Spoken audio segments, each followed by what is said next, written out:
Devil brothers की सनक भरी मोहब्बत भाग 21-40। अंश अपने घर में हॉल में बैठा कुछ परेशान और कुछ नाराज सा बैठा हुआ था। और वो अपने घर में पिछले 2 घंटे से बैठा हुआ था। इस समय उसकी दोनों आंखें बंद थी, साथ ही चेहरे पर एक अलग ही डर बसा हुआ था। अंश अपने आप से ही बातें करते हुए खुद से ही बोला, तुम्हें ऐसा नहीं करना था जान, हम दोनों ही भाई तुमसे इतना ज्यादा प्यार करते हैं और तुम हो कि हमसे पीछा छुड़ाना चाहती हो, हमसे दूर जाना चाहती हो। तुम्हें सच में ऐसा नहीं करना चाहिए था। अब मैं भी चाहकर भी तुम्हें वंश के गुस्से से नहीं बचा सकता हूँ, ना ही भाई को कुछ भी तुम्हारे साथ गलत करने से रोक सकता हूँ, क्योंकि गलती तो तुमने की है और उसकी सजा भाई तुम्हें देकर ही रहेगे। ये बोलते हुए ही अंशा भी परेशान सा हो ही रहा था। उतने में ही उसे सामने से वंश आते हुए देखता है, जिसकी गोद में प्रिया थी और उसकी हालत काफी खराब थी। साथ ही उसके बदन पर वंश की सर डली हुई थी। साथ ही वंश के बदन पर काफी कम कपड़े थे, मगर उसके होठों पर गुस्सा अभी भी था। तो प्रिया वह जोरों से रो रही थी। जब अंश उन दोनों को ऐसे देखता है तो उसकी आंखें हैरानी से प्रडर दोनों से ही फैल जाती हैं, मगर वह कुछ भी बोल पाता उससे पहले ही वंश अंश को पूरी तरह से इग्नोर कर ऊपर सीढ़ियां चढ़ने लगता है और सीधे अपने कमरे में जाकर एक तेज आवाज के साथ ही डोर लॉक कर देता है। उस डोर की आवाज सुनकर अंश की आंखें वापस से डर से भर जाती हैं और वह डरते हुए ही वंश के रूम की तरफ बढ़ जाता है। तो वंश प्रिया को लाकर बेड पर पटक देता है और उसके बगल में ही बैठ जाता है और उसे देखने लगता है। तो प्रिया डरी सहमी ही वंश की आंखों में देख रही थी, जिसकी आंखों में अभी भी गुस्सा मौजूद था और वह गुस्से भरी नजरों के साथ ही उसे घूर रहा था। इस समय प्रिया को वंश से काफी ज्यादा डर लग रहा था और उसके अंदर इतनी भी हिम्मत ना थी जो वह वंश से कुछ भी बोल पाए। वंश गुस्से में ही बेहद खतरनाक आवाज में ही बोला, तो जान बताओ, क्या वापस से तुम भागने का सोचोगी? तुम भागोगी यहाँ से? ये बोलते हुए ही वह घूर रहा था प्रिया को। प्रिया रोते हुए ही ना में सर हिलाते हुए ही बोली, मुझे अकेला छोड़ दो, मुझे कुछ समय के लिए एक अकेला छोड़ दो। बोलते हुए ही वह जोरों से रो रही थी। जिसे रोते देख वंश कुछ बोलता उससे पहले ही कमरे का डोर खुलता है और अंश अंदर आता है। डोर की आवाज सुनकर वंश अंश की तरफ देखता है, जो उसे ही देख रहा था। जिसे देखकर वंश अपने चेहरे पर हल्का गुस्सा लिए हुए ही बोला, सारी गलती तेरी है। अगर तू इसे इसके घर ना जाने देता तो आज ये ऐसे भागी ना होती और इसकी ऐसी हालत ना होती। समझा देना, इसे आइंदा से भागने की कोशिश ना करे, वरना मैं इसके दोनों पैरों को काट दूंगा और मुझे कोई अफसोस भी नहीं होगा। इस बात का ये बोलते हुए ही वह घूर कर प्रिया को देखता है और कमरे से बाहर निकल जाता है। वंश के बाहर जाते ही प्रिया जोरों से रोने लगती है और रोते हुए ही अपने आप को समेट लेती है। प्रिया की ऐसी हालत देखकर अंश को बिल्कुल भी अच्छा नहीं लगता है और वह बैग की तरफ बढ़ते हुए ही बोला, जान। जैसे ही अंश प्रिया का नाम लेता है, ठीक वैसे ही प्रिया अपनी नजरें उठाकर अपनी आंसुओं से भीगी नजरों के साथ ही अंश को देखती है, जो उसकी तरफ ही बढ़ रहा था। जिसे इस तरह से अपनी तरफ आते हुए देखकर प्रिया डर जाती है और डरते हुए ही अंश को देखकर बोली, क्या अब आपको भी वही सब करना है जो आपके भाई ने मेरे साथ किया? इतना बोल प्रिया रो पड़ती है। तो प्रिया की बात सुनकर अंश के बैग की तरफ बढ़ रहे कदम रुक जाते हैं और उसकी आंखें दर्द से भर जाती हैं।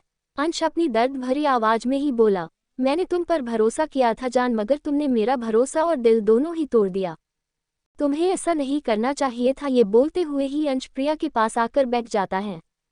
प्रिया हल्के गुस्से में अपने बदन पर डली शर्ट अपने शरीर से अलग कर उसे जमीन पर फेंक चिल्लाकर बोली, और ये जो तुम्हारे भाई ने मेरे साथ किया, क्या वो सब सही है?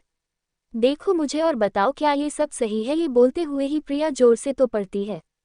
तो अंश जब प्रिया के नग्न बदन को देखता है, जिस पर काफी सारे दांतों के काटने के निशान बने हुए थे और साथ ही कुछ जगह पर खून जम चुका था, जब अंश प्रिया के बदन पर बने उस सारे निशानों को देखता है तो वह अपनी नजरें झुका लेता है।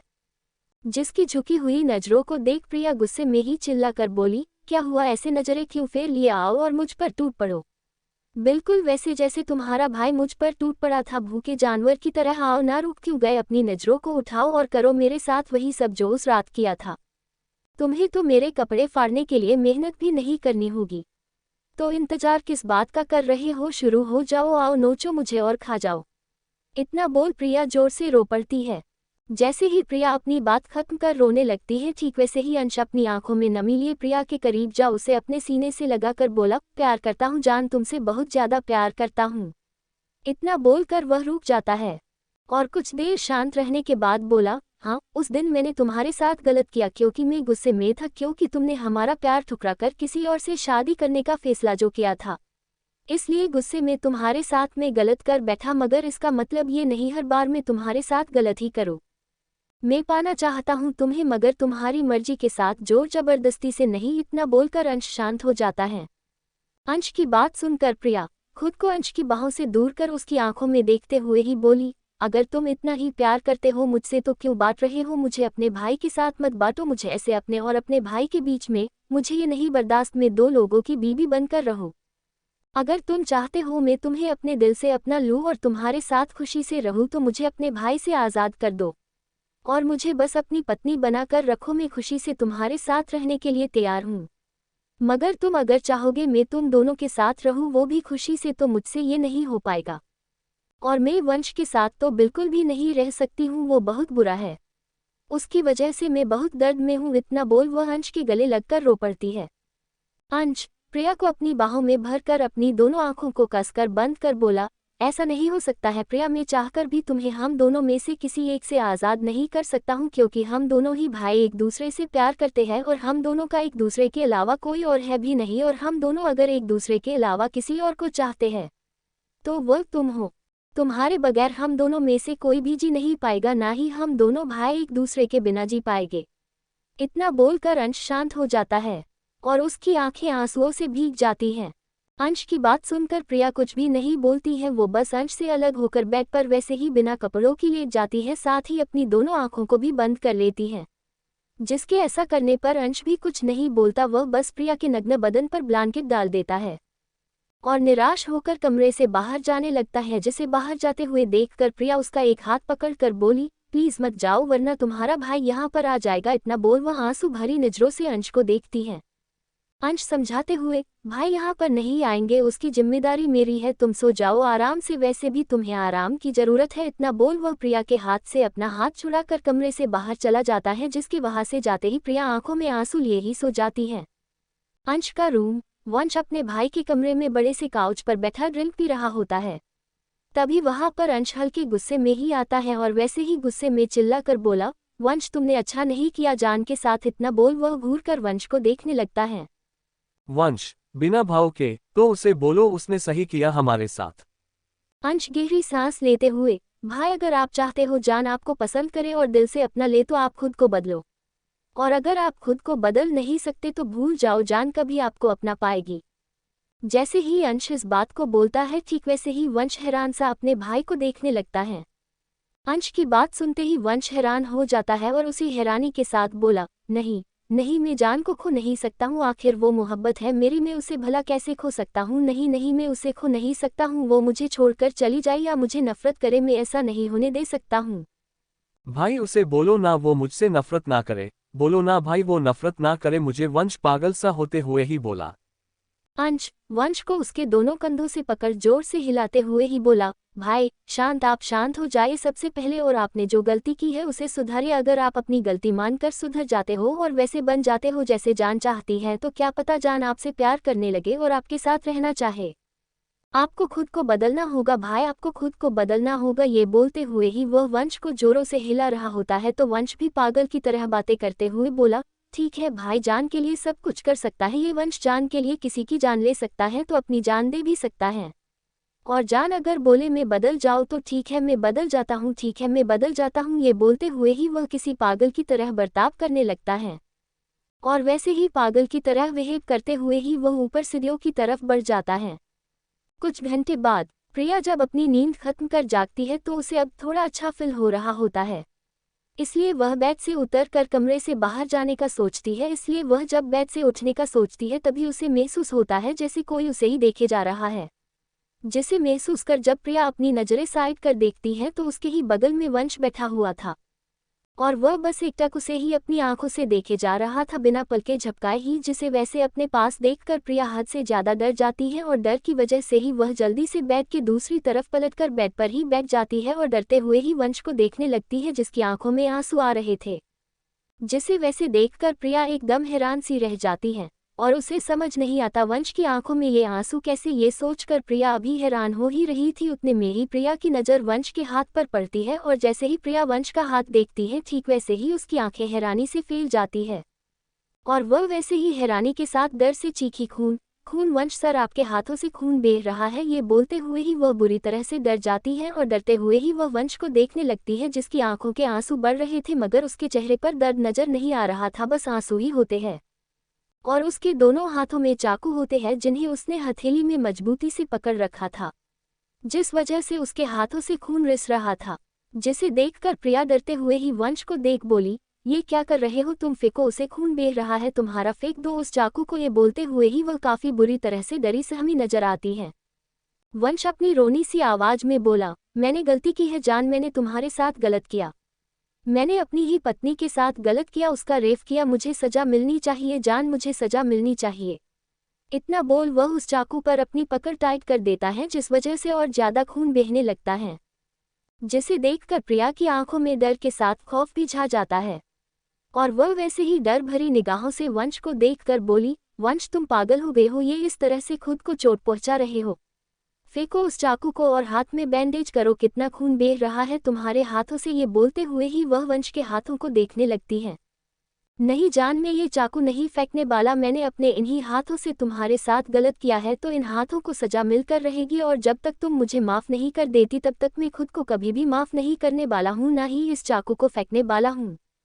वंश की बात सुनकर प्रिया डर जाती है और डर की वजह से ही वही जोर से चिल्ला कर बोली, अंश सर जल्दी से आइए, देखिए ये वंश सर क्या कर रहे हैं, इन्हें रोकिए अंश सर, ये खुद को चोट पहुंचा रहे हैं। ये बोलते हुए ही वह जोरों से चिल्ला रही थी और प्रिया की आवाज कानों में पड़ते ही अंश जो बगल के कमरे में था वह भागते हुए ही वहां पर आता है और जैसे ही वह उस कमरे में आता है ठीक वैसे ही अंदर का नजारा देखकर एकदम हैरान रह जाता है। उसके भाई ने अपने दोनों हाथों में चाकू पकड़ रखा था जिस वजह से उसके दोनों हाथों से खून बह रहा था और प्रिया बेड पर हो एक कोने में बैठी आंखों से आंसू बहा रही थी, जिसे वैसे देखकर अंश जल्दी से अपने भाई के पास आते हुए ही बोला, ये आप क्या कर रहे हो भाई, छोड़ो उस चाकू को, ये कितना सारा खून बह गया है आपका, छोड़ो। बोलते हुए ही वह जल्दी से उसकी तरफ बढ़ने लगता है तो वंश प्रिया को देख बोला, जान जब तक तुम मुझे माफ नहीं करोगी तब तक मैं इस चाकू को नहीं फेंकने वाला, मैं खुद को सजा देते ही रहूंगा। ये बोलते हुए ही वह सनकी पागल नजर आ रहा था।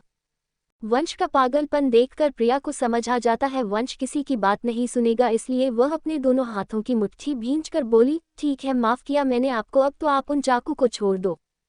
प्रिया की बात खत्म होते ही वंश अपने दोनों हाथों में पकड़े चाकू जमीन में फेंक देता है और रोते हुए ही प्रिया से बोला, जान मुझे माफ कर दो, मैंने बहुत बड़ा पाप किया है और अब मैं अपने उस पाप का प्रायश्चित करना चाहता हूँ, मुझे माफ कर दो जान, मैं अब से कोई भी ऐसा काम नहीं करूँगा जिससे तुम्हें दर्द या तकलीफ हो, मैं वही करूँगा जो तुम बोलोगी, जैसा तुम चाहोगी इस घर में वैसा ही होगा, मैं खुद को बदल लूंगा तुम्हारे लिए, तुम्हारे प्यार के लिए, मुझे एक मौका दे दो जान, मुझे बस एक मौका दे दो। ये बोलते हुए ही वह बुरी तरह से रो पड़ता है, जिसे ऐसे रोते हुए देखकर और उसकी सारी बातों को सुनकर प्रिया कुछ नहीं बोलती, वह बस अंश की तरफ देखकर बोली, अंश सर जल्दी से इनके हाथ में पट्टी कर दीजिए, काफी खून बह रहा है। फिर वंश की तरफ देख बोली, अगर आपको सच में अपनी का रियलाइज हो गया है और आप चाहते हो मैं आपको अपना लूँ, आपकी सारी गलतियों को भुला कर, तो अब से आपको वही करना होगा जो मैं चाहती हूँ। इतना बोलकर वह उस कमरे से बाहर चली जाती है तो वंश बस हाँ में सर हिलाते हुए रह जाता है। कुछ समय बाद वंश के दोनों हाथों में पट्टी बंधी हुई थी और वह किसी मासूम सा छोटे बच्चे की तरह फेस बनाकर बैठा हुआ था, तो प्रिया वंश के सामने ही बैठी मजे से खाना खा रही होती है और अब उसके चेहरे पर किसी भी तरह का कोई भी डर नजर नहीं आ रहा था, बल्कि वह तो बिंदास होकर खाना खा रही थी। अंश बस प्रिया को खाते हुए देख मुस्कुरा रहा था और अपनी प्लेट में बस चम्मच घुमा रहा था, तो वंश मासूम और क्यूट सा फेस बनाकर ही बोला, जान भूख लगी है, मुझे भी डिनर करा दो ना। इतना बोलकर वह अपने दोनों हाथों को प्रिया के सामने कर देता है जिस पर चोट लगी हुई थी। प्रिया नजरें उठा वंश को देखती है और उसे देख मुंह बनाकर बोली, मैंने बोली थी पागल वाली हरकत करने के लिए, जो मैं खाना खिलाओ गलती तुम्हारी है सनकी, पागल इंसान, तो भूखे रहो या खाना खाओ, आई डोंट केयर, पर मुझे डिस्टर्ब मत करो। इतना बोलकर प्रिया अपना सारा डिनर फिनिश कर वहां से चली जाती है। तो वंश और अंश इस तरह से प्रिया के बदले तेवर देखकर हैरान हो जाते हैं और उसी हैरानी से एक दूसरे की तरफ देखने लगते हैं। ऊपर कमरे के बाथरूम में प्रिया साबर के नीचे खड़ी खुद से बातें करते हुए ही बोली, बहुत सता लिए तुमने मुझे, बहुत रुला लिए तुमने मुझे और बहुत डरा भी लिए तुमने मुझे, मगर अब और नहीं, अब बिल्कुल भी नहीं, अब मैं ना ही डरने वाली हूँ और ना ही रोने वाली हूँ। बहुत शौक है ना तुम दोनों को एक ही लड़की से शादी कर उसका पति बनने का, तो ठीक है बनो तुम दोनों मेरे पति, मैं भी तुम्हारी पत्नी बनने के सारे फायदे उठाने के लिए रेडी हूँ। बहुत घमंड है ना तुम्हें अपनी दौलत पर, तो चलो कल से मैं तुम्हारी उस दौलत को ही उड़ाने का काम शुरू कर देती है।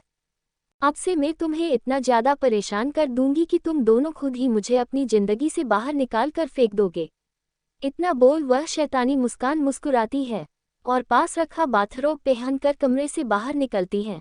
प्रिया मिरर के सामने जा खुद को देखने लगती है और अपने आप को देखते हुए ही बड़ी दिलकश आवाज में बोली, तू सच में काफी ज्यादा सुंदर है प्रिया, ऐसे ही कॉलेज के सारे लड़के तेरे पीछे दीवाने नहीं थे तो क्यों ना इस खूबसूरती का फायदा उठाया जाए और इन दोनों भाइयों से बदला लिया जाए, खासकर वंश से। उस वंश ने 3 बार मेरे साथ जबरदस्ती की है, तो क्यों ना अब मैं कुछ ऐसा करूं जिससे उसे उसकी औकात क्या है ये मालूम हो जाए। इतना बोलते हुए ही वह अपने बालों को सुखाती है और अपने बाथरूम की डोरी को थोड़ा ढीला कर लेती है ताकि उसके क्लीवेज साफ नजर आने लगे। इतना कर वह एक नज़र खुद को देख मुस्कुराती है और जाकर बेड पर लेट जाती है। प्रिया आराम से बेड पर लेटी हुई थी और उसकी आंखें चमक से भरी हुई थी। साथ ही वह अपने दिमाग में कुछ सोच रही थी। अभी प्रिया अपने दिमाग में प्लान बना ही रही होती है, उतने में ही कमरे का डोर खुलता है और बाहर से वंश और अंश दोनों ही कमरे के अंदर आते हैं और अंदर से डोर लॉक कर देते हैं। डोर की आवाज से प्रिया की नज़र डोर की तरफ जाती है, मगर वह उन दोनों को देखकर कुछ भी नहीं बोलती है। वह अपनी खुली हुई आंखों से सीलिंग को देख रही होती है। अंश बेड के एक तरफ आकर प्रिया के पास बैठ जाता है तो वंश दूसरी तरफ जाकर बैठ जाता है। उन दोनों को अपने पास देखकर प्रिया हल्के गुस्से में बोली, तुम दोनों यहाँ पर क्या कर रहे हो? आउट, गेट आउट, निकलो यहाँ से और मेरी परमिशन के बगैर मेरे कमरे में आने का सोचना भी नहीं। इतना बोलकर प्रिया उठकर बैठ जाती है। अंश मासूम सा फेस बनाकर, जान प्लीज मुझे अपने साथ सोने दो ना, आई प्रॉमिस मैं कुछ भी नहीं करूँगा, बस मुझे अपने पास सोने दो। ये बोलते हुए ही अंश काफी क्यूट सा फेस बना लेता है।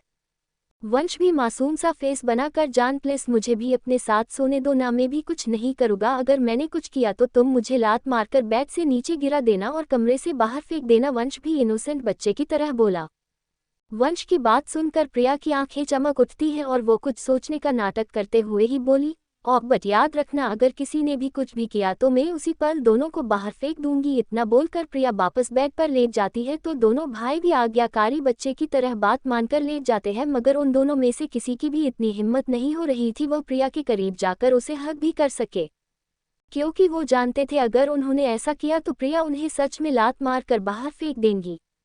प्रिया जिसके दिमाग में खुराफात चल रही थी वह धीरे से वंश को देखती है, फिर धीरे से अंश को देखती है जो दोनों ही दो कोने पकड़कर लेटे हुए थे, जिन्हें वैसे देखकर प्रिया की मुस्कान बढ़ जाती है और वह वंश से बदला लेने का सोच वंश के करीब जाती है और जानबूझकर अपना एक पैर वंश के ऊपर डाल देती है। प्रिया की इस हरकत से वंश जिसकी आंखें बंद थी उसकी आंखें अचानक से खुल जाती हैं और वह प्रिया को पलटकर देखने लगता है, जिसके होठों पर डर नहीं बल्कि शैतानी चमक थी। प्रिया के चेहरे की उस चमक को देखकर वंश एकदम ब्लैंक हो जाता है और उसे कुछ समझ ही नहीं आता है और अभी वह अपने होश से बाहर था, उतने में ही उसे प्रिया के पैर अपने पैरों पर मूव होते फील होते हैं, जिसे महसूस कर वंश प्रिया को देखने लगता है जो अपने एक हाथ को उसके सीने पर चला रही थी। प्रिया की इस हरकत से वंश की आंखें बंद हो जाती है और वह प्रिया के टच को महसूस करने लगता है।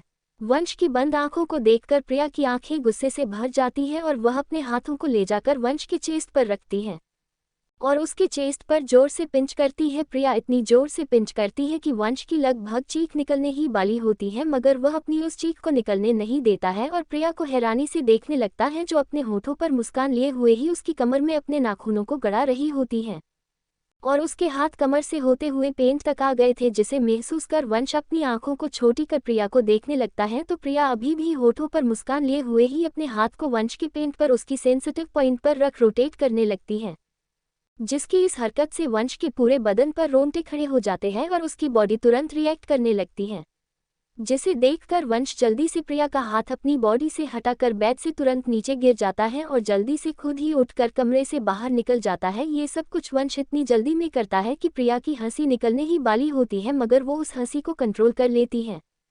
तो अंश कुछ गिरने की आवाज़ सुनकर जैसे ही बेड पर उठकर बैठता है, ठीक वैसे ही प्रिया की आवाज़ सुनकर अंश के गाल शर्म से एकदम लाल हो जाते हैं। कुछ गिरने की आवाज सुनकर अंश जिसकी आंखें बंद थी उसकी आंखें खुल जाती है और वह अपनी आंखों को खोल प्रिया को देखने लगता है जो डोर की तरफ देखकर मुस्कुरा रही थी। प्रिया को वैसे मुस्कुराते हुए देखकर अंश बोला, जान ये आवाज कैसी थी? और तुम सोई नहीं अभी तक? इतना बोल अंश प्रिया को देखने लगता है। प्रिया अंश की आंखों में देखते हुए ही बोली, अंश एक बात बताओ, तुम मुझे सच में प्यार करते हो? अंश अपनी आंखों में चमक लिए ही बोला, हाँ जान, मैं तुम्हें प्यार करता हूँ और बहुत ज्यादा करता हूँ। और एक नहीं, मैं करोड़ों बार ये बोल सकता हूँ, मैं तुम्हें प्यार करता हूँ। इतना बोलकर अंश प्यार भरी नजरों से प्रिया को देखने लगता है। प्रिया अपनी आंखों में शैतानी चमक लिए, if you love me then come close to me and be in me, make me happy deep inside. जैसे ही प्रिया इस बात को बोलती है, ठीक वैसे ही अंश हैरानी से प्रिया को देखने लगता है। तो प्रिया अपनी आंखों में चमक लिए हुए ही बोली, व्हाट हैपेंड? अंश प्रिया की आंखों में देखते हुए, सो जाओ प्रिया, रात हो चुकी है। इतना बोल वह जैसे ही बेड पर लेटता है, ठीक वैसे ही प्रिया उठकर उसके ऊपर आ जाती है। और प्रिया को ऐसे अपने ऊपर देखकर अंश की आंखें हैरान हो जाती है। और अंश इससे पहले कुछ भी समझ पाता, प्रिया झुककर अंश के होठों पर अपने होठों को रख देती है। प्रिया के ऐसा करते ही अंश एकदम ब्लैंक हो जाता है और उसके सोचने समझने की सारी शक्ति कहीं खोसी जाती है। और वह बस अपनी आंखों को रोल किए प्रिया को देखे जा रहा था। तो प्रिया अंश के होठों को शक कर रही होती है। अंश अभी शौक में ही था, क्योंकि पहली बार किसी लड़की ने उसे किस करने की हिम्मत की थी और उसी लड़की ने उसे किस की थी जिस लड़की से वह प्यार करता है। अभी अंश शौक में था, उतने में ही उसकी एक चीख निकल पड़ती है आन, और वह अपनी आंखों को हैरान किए प्रिया को देखने लगता है, जो किसी चूहे की तरह उसके होठों को कुतर रही होती है, जिसके ऐसा करने पर अंश को अपने होठों पर दर्द होता है और वह प्रिया को खुद से दूर करने की जैसे ही कोशिश करता है, ठीक वैसे ही प्रिया और जोर से अंश के होठों को बाइट कर लेती है, जिसके ऐसा करने पर अंश अपनी आंखें बंद कर लेता है। अंश की बंद आंखों को देखकर प्रिया के होठों पर शैतानी मुस्कान बढ़ जाती है और वह जानबूझकर अंश की कमर में बैठ जाती है और अंश के दोनों हाथों को पकड़ अपनी कमर में रख देती है। प्रिया की इस हरकत से अंश का कंट्रोल लूज होने लगता है और वह अपने कंट्रोल से बाहर जा रहा था। साथ ही प्रिया के वैसे बैठने की वजह से उसकी बॉडी पर हरकत हो रही थी और वह प्रिया को ज़्यादा देर तक खुद पर बर्दाश्त नहीं कर पाता है और जल्दी से प्रिया को उसकी कमर से पकड़कर ही बेड पर गिरा देता है और खुद प्रिया के ऊपर आ जाता है। अंश की इस हरकत के लिए प्रिया बिल्कुल भी तैयार नहीं थी, मगर वह कुछ समझ पाती उससे पहले ही अंश की मधोसी से भरी भारी आवाज़ उसके कानों से टकराई, जान मत करो ऐसा, नहीं तो मैं अपना कंट्रोल खो दूंगा और वो कर बैठूंगा जिससे तुम्हें दर्द पहुंचे, और मैं तुम्हें दर्द नहीं देना चाहता हूँ। इतना बोल वह जैसे ही प्रिया के ऊपर से हटने को होता है, ठीक वैसे ही प्रिया उसे उसकी कॉलर से पकड़ अपने करीब कर बोली, दर्द तो तुमने पहले ही दे दिया, एक ऐसा दर्द जिसे मैं चाहकर भी पूरी जिंदगी नहीं भुला पाऊंगी। और जब मैं खुद तुम्हें इनवाइट कर रही हूं तो तुम ऐसे क्यों दूर भाग रहे हो? आओ और मेरे साथ बेड एक्सरसाइज करो, कुछ सुकून तुम पाओ और कुछ सुकून मुझे दो। इतना बोल प्रिया अपनी दोनों बाहें अंश के गले में लपेट देती है। अंश हैरान सा, तुम मुझसे बदला ले रही हो? प्रिया अंश की बात इग्नोर कर, मेरे फिगर कैसे है बताओ, क्या ये अच्छे है? अंश गहरी सांस प्रिया के चेहरे पर छोड़ता है, जिससे प्रिया की आंखें बंद हो जाती है और उसके दिल की धड़कनें तेज हो जाती हैं। अंश तुम मुझसे सच में बदला ले रही हो? प्रिया मुस्कुराते हुए, बताओ ना अंश, क्या मेरी बॉडी सुंदर है? क्या तुम सेटिस्फाई हुए थे मुझसे? अगर तुम सेटिस्फाई हुए थे तो अब मुझे भी करो, मुझे भी एंजॉय करना है, आओ मेरे करीब आओ। ये बोलते हुए ही प्रिया के चेहरे पर रहस्यमयी मुस्कान होती है। अंश प्रिया की बात सुनकर हल्के गुस्से में बोला, तुम्हारा दिमाग खराब हो गया है, सो जाओ चुपचाप। इतना बोल वह जल्दी से प्रिया के ऊपर से उठकर कमरे से बाहर भाग जाता है। अगला दिन प्रिया की जब आंखें खुलती हैं तो वह सारे दिन की अपेक्षा आज बेहतर महसूस कर रही थी। साथ ही उसके चेहरे पर काफी सुकून से भरी मुस्कान होती है। प्रिया अंगड़ाई लेते हुए बेड पर ही उठकर बैठ जाती है और खुद को ही हक कर बोली, गुड मॉर्निंग प्रिया डार्लिंग। इतना बोल वह एक जमाए लेती है और कमरे को देखने लगती है, जहां पर उस बड़े से कमरे में उसके अलावा कोई भी नहीं था, जिसे देखकर प्रिया की नज़र दीवार पर डांगी बड़ी सी घड़ी पर जाती है, जिसे देखकर प्रिया की आंखें राउंड हो जाती है और वह अपनी आंखों को वैसे ही राउंड कर खुद से बोली, सुबह के 11 बज रहे हैं और तू अभी जागी? इतना बोल वह बेड से नीचे उतर जाती है और बाथरूम में जाकर शावर ऑन कर कल रात की सारी बातों को याद करने लगती है। और अंश दोनों भाई की बॉडी रिएक्शन को याद कर उसकी हंसी छूट जाती है और वह वैसे ही हंसते हुए बोली, ओह नो, तुम दोनों ही देवल भाई इतने ज़्यादा सेंसिटिव होंगे ये तो मुझे बिल्कुल भी नहीं पता था, और ऊपर से मेरे छेड़ने पर भी तुमने कुछ नहीं किया, मतलब तुम दोनों सच में बदलना चाहते हो। पर क्या तुम सच में बदलने वाले हो या ये बस एक नाटक है? तुम दोनों का जो भी हो पता तो लगाना ही होगा। इतना बोल वह नहाने लगती है और आधे घंटे बाद नहाकर बाहर निकलती है। फिर कबर्ड के पास जा उसमें से एक बेहद सुंदर सी ड्रेस निकालती है और उसे पहन वह खुद को तैयार करने लगती है। इस समय प्रिया ने एक सुंदर सी फ्रॉक पहन रखी थी जो बस उसके घुटनों तक ही थी, साथ ही वह पतली सी स्लीव की होती है जिसमें प्रिया का फिगर निखर कर दिख रहा था। उसके गले में डायमंड का बहुत सुंदर सा मंगलसूत्र था और कानों में छोटे से डायमंड इयररिंग, होठों पर रेड डार्क लिपस्टिक, चेहरे पर हल्का सा मेकअप और उसने अपने बालों को सुंदर सी वन साइड चोटी बना रखी थी। प्रिया एक नज़र खुद को आईने में देखकर शर्मा जाती है और कमरे से बाहर निकल जाती है। जैसे ही वह कमरे से बाहर निकल हॉल में आती है, ठीक वैसे ही उसकी नज़र एक गार्ड पर जाती है जो वहां पर खड़ा हुआ था। उस गार्ड को देख प्रिया आवाज लगाकर बोली, ये सुनो काले इंसान, मेरे पास आओ। प्रिया की आवाज सुनकर वह गार्ड इधर उधर देखने लगता है। अरे इधर उधर क्या देख रहे हो, मेरे पास आओ और ये बताओ ये वंश और अंश कहाँ पर है, ये कहीं दिख क्यों नहीं रहे। इतना बोल प्रिया उस गार्ड को घूरने लगती है। मैडम सर तो ऑफिस चले गए, गार्ड अपना सर झुकाए ही बोला। ऑफिस चले गए, वो भी मुझे बिना जगाए हूँ, ऑफिस जाना पड़ेगा। ये चलो गाड़ी निकालो, मुझे ऑफिस जाना है। इतना बोल वह बाहर की तरफ निकल जाती है। गार्ड अपना सर खुजाते हुए खुद भी बाहर निकल जाता है और आधे घंटे बाद ही उनकी कार ऑफिस के बाहर रुकती है। प्रिया बड़े ही एलिगेंट तरीके से चलते हुए ऑफिस के अंदर आती है। सारे ऑफिस को घूरते हुए अपने मन में बोली, ये वही जगह है जहां पर पहली बार मैं इन दोनों डेविल से मिली थी और मेरी पहली मुलाकात इन्होंने अपनी सनक समझ बैठे, पर कोई बात नहीं, तू है न प्रिया डार्लिंग, इन्हें सबक सिखाने के लिए तो चल रेडी हो जा। इतना बोल वह अंश और वंश दोनों की पर्सनल लिफ्ट की तरफ बढ़ जाती है। आसपास मौजूद काफी सारे एम्प्लॉय ने प्रिया को देखा तो था, मगर किसी में भी इतनी हिम्मत ना थी जो कोई भी उसके तरफ आंख उठाकर देख भी सके या उससे कुछ बोल भी सके। दूसरी तरफ वंश और अंश दोनों ही भाई केबिन में बैठे एक मीटिंग ले रहे होते हैं और उन दोनों के सामने बाली सीट पर करीब 6 से 7 एम्प्लॉय बैठे हुए थे और वह सारे ही किसी सीरियस टॉपिक पर बातें कर रहे थे। तभी केबिन का डोर एक तेज आवाज के साथ खुलता है और बाहर से प्रिया केबिन के अंदर आती है। वह डोर इतनी जोर से खुला था जिस वजह से सबकी नज़र बस डोर पर चली जाती है और सारे ही डोर की तरफ देखने लगते हैं, मगर प्रिया वह तो वहां पर मौजूद सारे ही लोगों को इग्नोर कर चलते हुए ही अंश और वंश के पास आती है और आकर सीधे अंश की गोद में बैठ जाती है। साथ ही अपनी दोनों बाहों को अंश के गले में डाल उसके गाल पर किस कर लेती है। ये सब कुछ इस तरह से होता है कि अंश को कुछ समझने का मौका ही नहीं मिल पाता है और वह प्रिया की इस हरकत से जम सा जाता है। तो सामने बैठे लोगों की इतनी भी हिम्मत नहीं होती जो वह नजरें उठाकर भी देख सके, तो वंश उन सबको अपनी आंखों से ही बाहर जाने का इशारा करता है, जिसे समझ सारे एम्प्लॉय बाहर निकल जाते हैं। जान, ये क्या तुम ऑफिस आ गए और मुझे जगाया तक नहीं, दिस इज नॉट फेयर। जान, इतना बोल प्रिया मुंह बना लेती है। जान, तुम यहाँ पर क्या कर रही हो, तुम्हें तो घर पर आराम करना चाहिए। अंश मुस्कुराकर बोला, जान क्या तुम्हें खुशी नहीं हुई मेरे आने से, जो तुम ऐसा बोल रहे हो। प्रिया क्यूट सा फेस बनाकर बोली, ऐसी बात नहीं है जान, हमने कभी सोचा नहीं था तुम ऐसे कभी आ भी सकती हो, इसलिए इतना बोलकर अंश खामोश हो जाता है।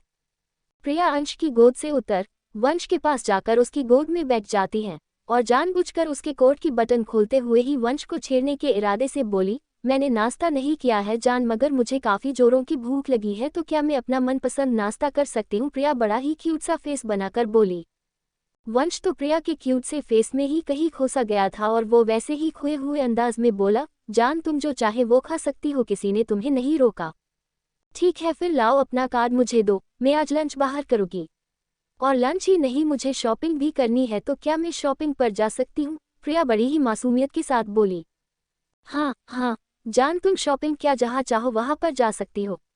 वंश अपना ब्लैक नो लिमिटेड कार्ड प्रिया के सामने कर बोला, जान क्या मैं हमारे घर को अपने अकॉर्डिंग रेडी कर सकती हूँ। मुझे ना हमारा बेडरूम बिल्कुल भी पसंद नहीं है, बेडरूम में ब्लैक कलर कौन करवाता है। मुझे बेडरूम से लेकर सारा घर अच्छी तरह से रेडी करना है, तो क्या मैं वह सब कर सकती हूँ। प्रिया दोनों भाई की तरफ देखकर बोली, बिल्कुल जान, तुम जो चाहो वो कर सकती हो, वैसे भी वो घर तुम्हारा है और तुम हमारी मालकिन, हम तुम्हारे नौकर। अंश प्यारा सा फेस बनाकर बोला, ठीक है जान फिर मैं चलती हूँ। ये बोलते हुए ही प्रिया, जिसने वंश की शर्ट की सारी बटन खोल दी थी, वह झुककर वंश के सीने पर अपने होठों को रखती है, जिसके एहसास मात्र से वंश की आंखें बंद हो जाती है, मगर अगले ही पल उसकी एक तेज चीख निकल पड़ती है। आन वंश की तेज चीख निकल पड़ती है। और वह आंखें बड़ी कर प्रिया को देखने लगता है, जो अभी भी उसके सीने पर अपने दांत गड़ा रही होती है, वह भी काफी जोर से, जिस वजह से वंश के सीने से खून निकल आता है और उसके चुहिया जैसे दांत वंश के सीने में चुभ जाते हैं। तभी प्रिया अलग होकर बड़ा ही मासूम सा फेस बनाकर बोली, जान क्या हुआ, तुम्हें मेरा किस करना पसंद नहीं आया? ठीक है, मैं तुम्हें वापस से किस करती हूँ, और इस बार अच्छा बाला किस करोगी। इतना बोल प्रिया वंश को कुछ भी समझने का मौका दिए बिना ही उसके होठों पर अपने दांतों को रख देती है और काफी बुरी तरह से वंश के होठों को काटने लगती है। प्रिया के इस तरह काटने से वंश को अपने होठों पर तेज दर्द होता है, साथ ही उसके होठों से खून भी निकलने लगता है, जिसका स्वाद प्रिया के मुंह में जा रहा था, मगर फिर भी प्रिया को अपना बदला लेना था, जिस वजह से वह वंश के होठों को छोड़ती नहीं है और उसे बुरी तरह से काटे जा रही थी। जब वंश से दर्द बर्दाश्त नहीं होता तब वह प्रिया को उसकी कमर से पकड़कर खुद से दूर करता है, और दूर करते ही उसे अपने होठों पर तेज दर्द का एहसास होता है, जिस वजह से वह प्रिया को आंखें छोटी कर देख रहा होता है, जैसे बोल रहा हो, ये क्या जान, ये किस था या बदला? बदला ही समझो, क्योंकि जो तुमने किया वही मैंने लौटाया, प्रिया भी अपने मन में बोली। अंश बस दोनों को देखे जा रहा होता है और उन्हें देखते हुए ही वह शॉक में था, क्योंकि एक ही रात में प्रिया का पूरा नेचर चेंज हो चुका था। जान मैं जाती हूँ, अब तुम दोनों अपना ध्यान रखना। इतना बोलकर प्रिया वंश से अलग होकर अंश की तरफ आती है, तो अंश प्रिया को अपनी तरफ आते हुए देखकर डर सा जाता है और उसकी नज़र अपने भाई के लाल हो चुके सूजे हुए होठों पर जाती है, जिसे देख वह प्रिया की तरफ देखता है। तो प्रिया वह मुस्कुराते हुए ही अंश की तरफ झुकती है और उसके गालों पर किसकर धीमी आवाज में बोली, अगर मेरे पास ऑप्शन होता तुम दोनों में से किसी एक के साथ रहने का, तो मैं तुम्हें चुनती। Ansh sir because you are so cute and understanding. इतना बोल प्रिया अंश से अलग होकर केबिन से बाहर चली जाती है। भाई तुमने तो कहा था अगर मैं खुद को बदलूं तो जान मुझे प्यार करेगी, मगर जान का ये रूप देखकर तो लगता है जान प्यार कम टॉर्चर ज्यादा कर रही है। वंश मासूम सा फेस बनाकर बोला, जो बोया है वही पाओगे, ठीक वैसे ही जो अपनी पत्नी के साथ किया है अब वही सब खुद भी झेलो, तब मालूम होगा जान को कितना दर्द हुआ था। इतना बोल अंश अपना सर झटक कर काम में लग जाता है, तो वंश अपने होठों को अपनी एक उंगली से छू कर देख बोला, बाप रे सच में काफी दर्द होता है बाइट करने में। इतना बोल वह भी काम पर लग जाता है। दूसरी तरफ प्रिया वंश से कार्ड लेकर ऑफिस से बाहर निकल जाती है और जल्दी से उस गार्ड के पास जाकर बोली, ये काले कलुटे बेगन लूटे, जल्दी से मुझे बड़ी सी शॉप लेकर चलो, मुझे घर के लिए काफ़ी सारा सामान लेना है। मुझे घर के पर्दे से लेकर कार्पेट और सारे फर्नीचर से लेकर बेड की बेड सीट और पिलो तक चेंज करना है।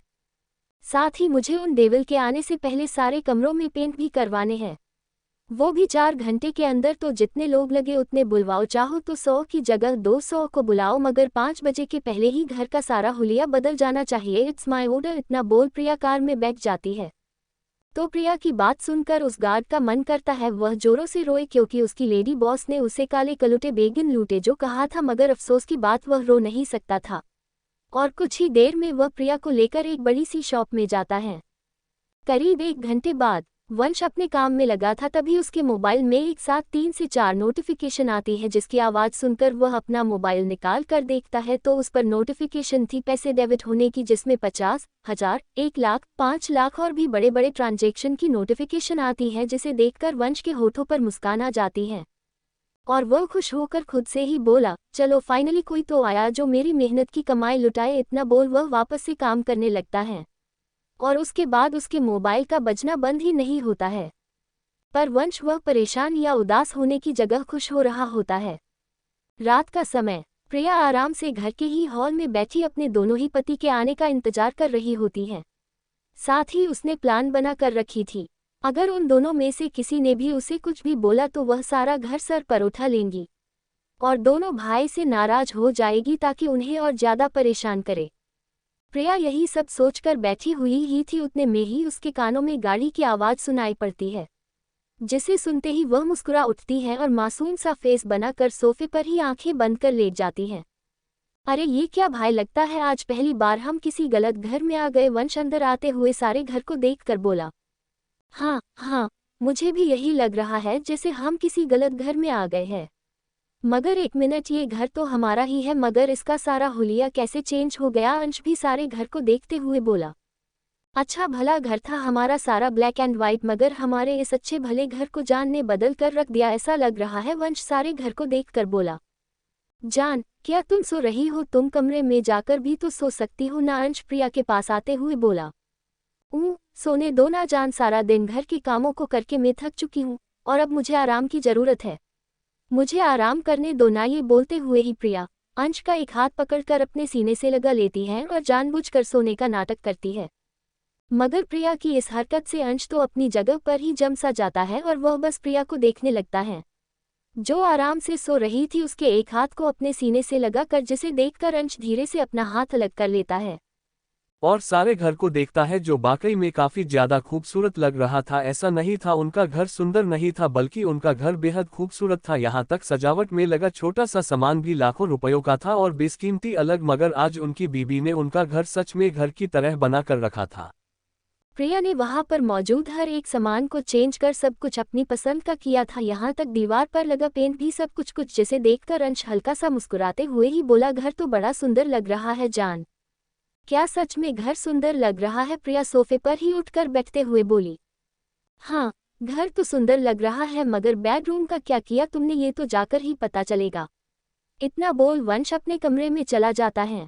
जान में चेंज कर आया, तुम बैठो। तब तक अंश भी प्रिया को देख बोला, तुम दोनों कमीने कुत्ते भाई चेंज करने जाओ या खुद चेंज हो जाओ, मुझे उससे क्या हूँ। इतना बोलकर प्रिया खाना लगाने का बोलती है, जिसे सुनकर मेड मेज पर डिनर लगाने लगते हैं। ऊपर कमरे में ये क्या हो गया हमारे कमरे का हाल? ये तो हमारा कमरा लग ही नहीं रहा। वंश सारे कमरे को देख बोला, लग तो मुझे भी नहीं रहा है, ऐसा लग रहा है जैसे हम किसी दूसरी ही दुनिया में आ गए। ये पर्दे पिन कौन लगाता है? बेड पर पिन चादर कौन बिछाता है? वंश वापस से बोला। अभी बोले पर आगे मत बोलना भाई, वरना प्रिया नाराज हो जाएगी। क्योंकि प्रिया को सब पिंक पसंद है, तभी तो देखो हमारा सारा विला पिंक हाउस नजर आ रहा है। इतना बोल अंश सामने दीवार पर देखता है, जहां पर प्रिया की एक बड़ी सी फोटो बेड के ऊपर साइड लगी थी, जिसमें वह बेहद सुंदर नजर आ रही थी। उस फोटो को देखते ही वह दोनों भाई अपने सीने पर अपना एक हाथ रख लेते हैं। तभी वहां पर दोनों को कानों में एक आवाज सुनाई देती है, जिसे सुनकर दोनों भाई हैरान रह जाते हैं।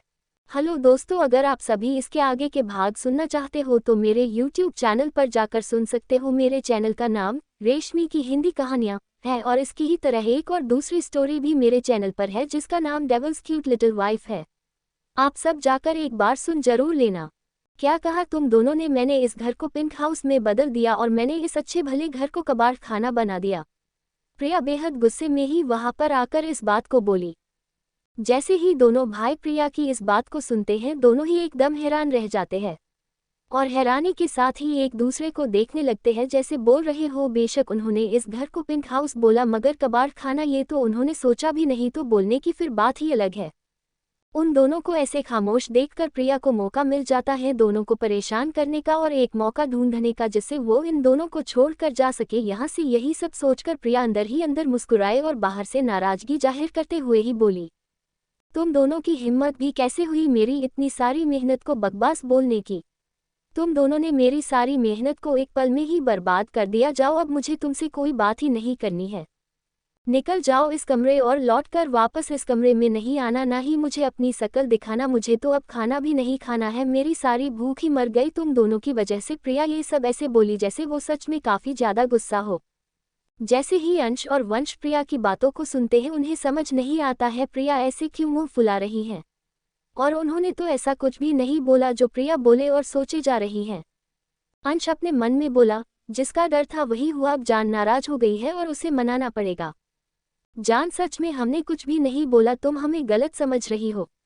जो तुम सोच रही हो वो गलत है। चलो हम चल कर खाना खा लेते हैं, उसके बाद बात करेगी। वंश बड़ा ही मासूम सा फेस बनाकर बोला, नहीं खाना, नहीं खाना, मुझे अब खाना नहीं खाना है। तुम चले जाओ यहाँ से और मुझे डिस्टर्ब मत करो, मुझे नींद आ रही है, मैं अब सोने जा रही हूँ। प्रिया साफ वंश को इग्नोर कर बोली। प्रिया की बात सुनकर वंश का मुंह लटक जाता है और वो निराश सा अपने भाई को देखता है। अंश कुछ देर शांत रहता है और प्रिया को मनाने का सोचने लगता है। जान खाना खा लो, जिद छोड़ो, अगर तुम डिनर नहीं करोगी तो तुम्हें एनर्जी कैसे मिलेगी हम दोनों से लड़ने की या बेहस करने की? चलो अब जल्दी से डिनर कर लो, उसके बाद हम बैठकर बातें करते हैं, या फिर तुम चाहो तो बाहर घूमने चली जाना, वो भी बिना किसी गार्ड के। अंश प्रिया को मनाते हुए बोला, सच में जान, मैं बाहर घूमने जा सकती हूँ, वो भी बिना किसी गार्ड के। इतना बोल प्रिया खुश हो जाती है और जल्दी से खाना खाने लगती है, तो उसे खुश देखकर दोनों ही भाई के होठों पर एक रहस्यमयी मुस्कान आ जाती है और वो दोनों भी डिनर करने लगते हैं। कुछ समय बाद प्रिया आराम से बेड पर लेटी हुई थी और उसके बगल में अंश और वंश दोनों ही भाई लेटे हुए थे और दोनों की आंखें बंद थी, मगर प्रिया को नींद नहीं आ रही थी, जिस वजह से वह इन दोनों को परेशान करने का सोचती है और परेशान के इरादे से ही वह उठकर बैठ जाती है और अंश की तरफ देखती है जो काफी ज्यादा हैंडसम था, किसी फिल्म के हीरो से भी ज्यादा हैंडसम और सोते हुए किसी मासूम बच्चे की तरह लग रहा था, जिसे वैसे देखकर प्रिया की नज़र बस अंश के मासूम से हैंडसम चेहरे पर ही जम सी जाती है और वह अंश को देखने लगती है। अंश को देखते हुए ही प्रिया का हाथ कब अंश के बालों से होते हुए उसके होठों पर जाकर रुक जाता है, ये प्रिया को खुद ही पता नहीं चलता है और वह अपने हाथ के अंगूठे से अंश के होठों को सहलाने लगती है जो काफी ज्यादा सॉफ्ट थे, बिल्कुल मखमल की तरह, जिसे देखते हुए ही प्रिया को उसका गला सूखता सा महसूस होता है और अपने गले को तर करने के लिए प्रिया अंश के होठों की तरफ झुक जाती है। ये उसे खुद भी नहीं पता चलता है। जैसे ही प्रिया के होठ अंश के होठों के बिल्कुल करीब जाते हैं, ठीक वैसे ही प्रिया की आंखें बंद हो जाती है और वह जैसे ही आंखों को बंद कर अंश के होठों पर अपने होठों को रखती है, ठीक वैसे ही उसकी आंखें खुल जाती हैं और वह अपनी आंखों को खोल उन्हें बढ़ाकर अंश को देखने लगती है, जिसने अपने होठों पर अपनी हथेली रखा था। उसे वैसे देखकर प्रिया की आंखें अब निराशा में बदल जाती है, जैसे किसी ने प्रिया से उसकी सबसे कीमती डिश छीन ली हो।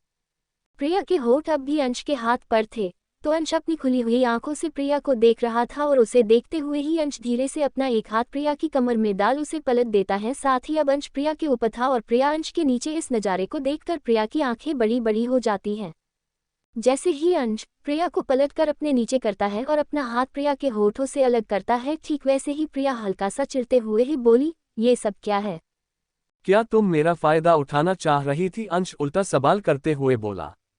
हाँ, मैं तुम्हारा फायदा उठाना चाह रही थी। इनफैक्ट मैं सोच रही थी क्यों ना तुम्हारा रेप कर किया जाए। वैसे भी तुम इतने ज्यादा हैंडसम हो, अगर मैंने तुम्हारा फायदा उठा भी ली तो कौन सा गुनाह हो जाएगा। वैसे भी हो तो तुम मेरी पर्सनल प्रॉपर्टी में जब चाहे तुम्हें किस करो। तुम होते कौन हो मुझे रोकने वाले? इतना बोल वह वापस से अंश के होठों को देखने लगती है। तो तुम्हें लगता है मैं तुम्हारी पर्सनल प्रॉपर्टी हूँ? मगर कुछ घंटों पहले तो तुम मुझे पति भी नहीं मान रही थी, अब मुझे पर्सनल प्रॉपर्टी बोल रही हो। अंश प्यारी सी मुस्कान लिए बोला। अंश और प्रिया की बातों को सुनकर बगल में सो रहा वंश भी जाग जाता है और जागकर वह प्रिया और अंश को देखने लगता है।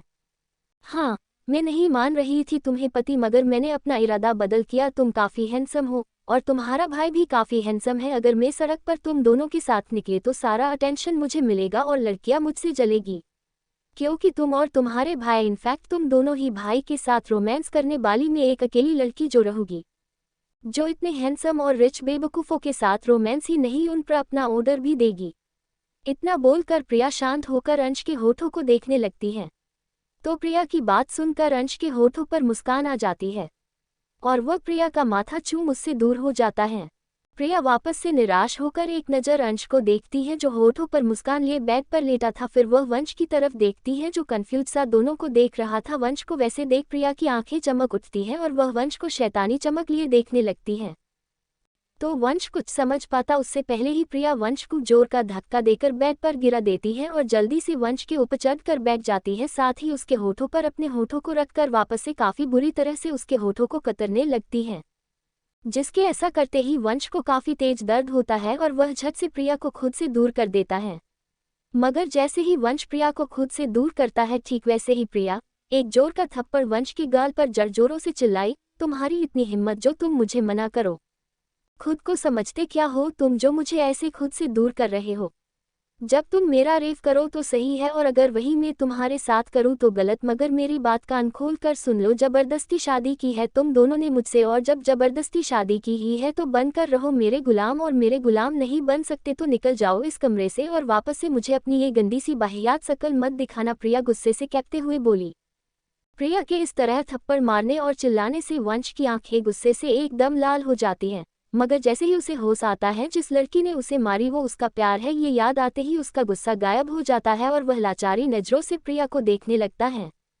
प्रिया गुस्से में ही वंश के दूसरे गाल पर भी एक जोर का थप्पड़ लगाकर चिल्लाई, घूर क्या रहा है मुझे? तेरी इतनी हिम्मत जो तू मुझे घूरे? जानता नहीं तू मुझे मैं कौन हूँ? अगर नहीं जानता तो सुन, मैं हूँ प्रियांश वंश आहूजा, जिसके एक नहीं दो खतरनाक देवल पति है जिनसे दुनिया डरती है, और तू मुझे आंख दिखा रहा है? तेरी इतनी हिम्मत? इतना बोल प्रिया और 2 से 3 थप्पड़ वंश की गाल पर जड़ देती है।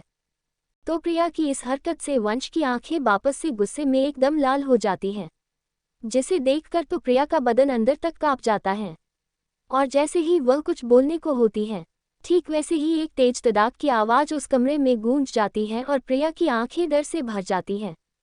प्रिया की बात सुनते ही वंश की आंखें गुस्से से एकदम लाल हो जाती हैं और वह कुछ भी समझ पाती उससे पहले ही एक तेज तड़ाक की आवाज़ उस कमरे में गूंज उठती है। तो उस आवाज़ को सुनते ही प्रिया अपनी दोनों आंखों को कसकर बंद कर लेती है और उसका सारा बदन कांप जाता है। तो वंश की आंखें भी हैरानी से फैल जाती हैं और वह अपनी आंखों को बड़ी बड़ी कर हैरानी से ही वंश और प्रिया दोनों की तरफ देखता है कि तभी एक और चटाक की आवाज़ वहां पर गूंज उठती है, जिसे सुनते ही प्रिया झट से अपनी आंखों को खोल डरते हुए ही वंश को देखकर बोली, ये तुम क्या कर रहे हो जान? तुम खुद को ऐसे थप्पड़ क्यों मार रहे हा जान?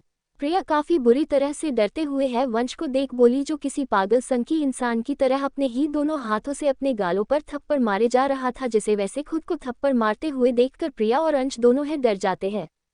मैंने तुम्हारे साथ गलत किया जान, और जब तुम मेरे करीब आना चाहती हाँ, मुझे दर्द देना चाहती हाँ, तो मैं तुम्हें खुद से दूर कैसे कर सकता हूँ? मैं ऐसा कैसे कर सकता हूँ? तुम्हें दर्द देकर मैं कैसे चैन से जी सकता हूँ? मुझे थप्पड़ पड़ना चाहिए, मुझे मारो जान, मुझे मारो, मुझे थप्पड़ मारो, चाहो तो बैट से मारो, मगर मुझे मारो, मैं बुरा हूँ, बहुत ज़्यादा बुरा हूँ, मुझे सजा मिलनी चाहिए। ये बोलते हुए ही वंश खुद को थप्पड़ मारे जा रहा होता है।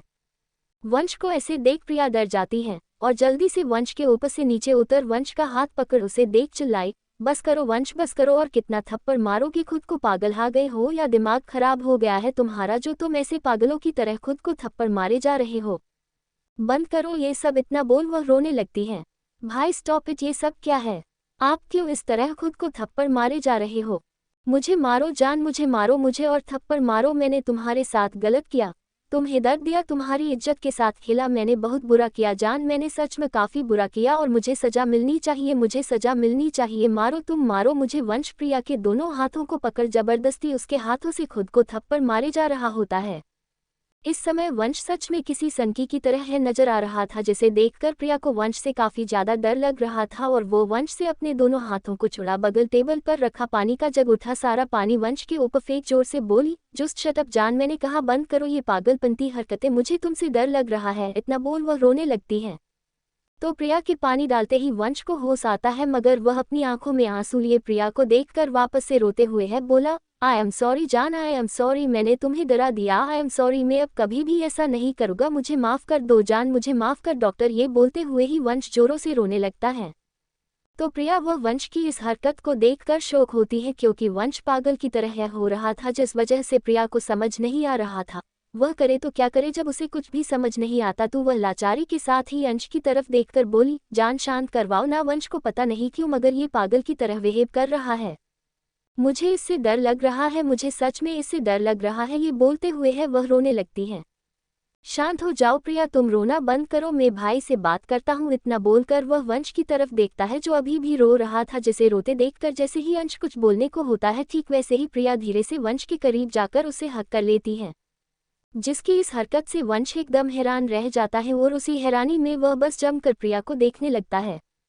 शांत हो जाओ वंश, शांत हो जाओ और ऐसे रोना बंद करो, तुम ऐसे रोते हुए बिल्कुल भी अच्छे नहीं लगते हो, और अब सो जाओ। इतना बोलकर प्रिया वंश से अलग होती है और उसे बेड पर लिटा देती है।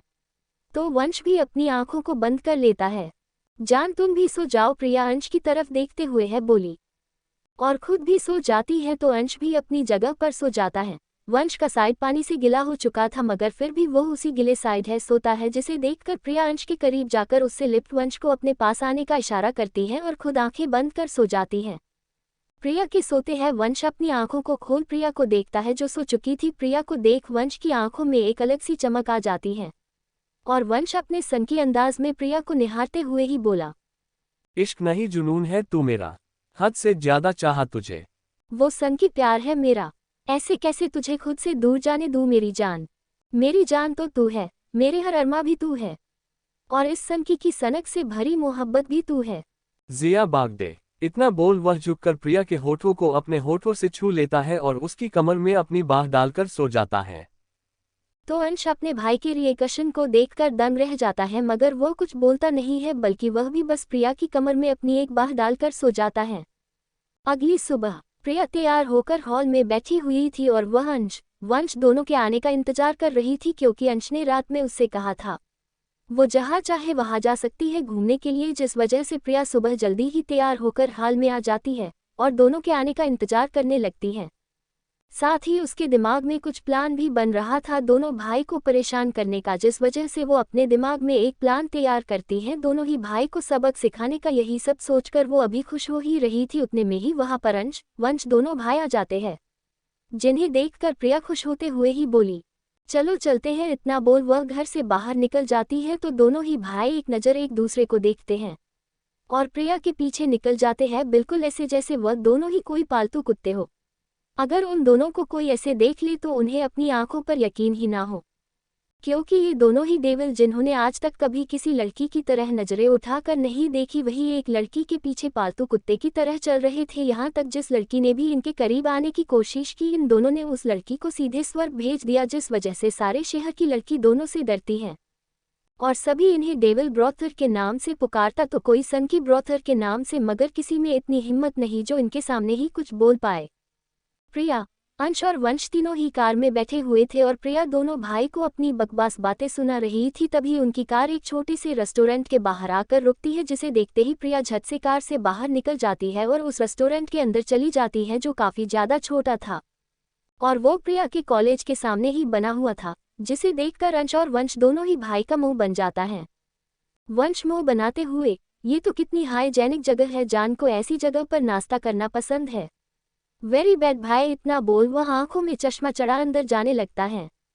अंश अपने आप से बोला, अगर तुम्हारा प्यार पाना है जान तो तुम्हारे प्यार के लिए मैं राजा से भिखारी बनने के लिए भी तैयार हूँ, मगर शर्त बस इतनी है, मुझे बस तुम्हारी नज़रों में भिखारी बनना होगा, दुनिया की नज़रों में नहीं। इतना बोल वह भी बड़े ही एरोगेंट अंदाज में चलते हुए ही अंदर जाता है और अपनी बीबी की बगल में बैठ जाता है। वो दोनों ही भाई जैसे ही अंदर जाते हैं, ठीक वैसे ही अंदर बैठे लड़के और लड़कियों सभी का अटेंशन अपनी तरफ खींच लेते हैं और सारी ही लड़कियां तो उन्हें देखकर आहें भर रही थी और उनके बॉयफ्रेंड मन ही मन दोनों भाइयों को गाली दे रहे होते हैं।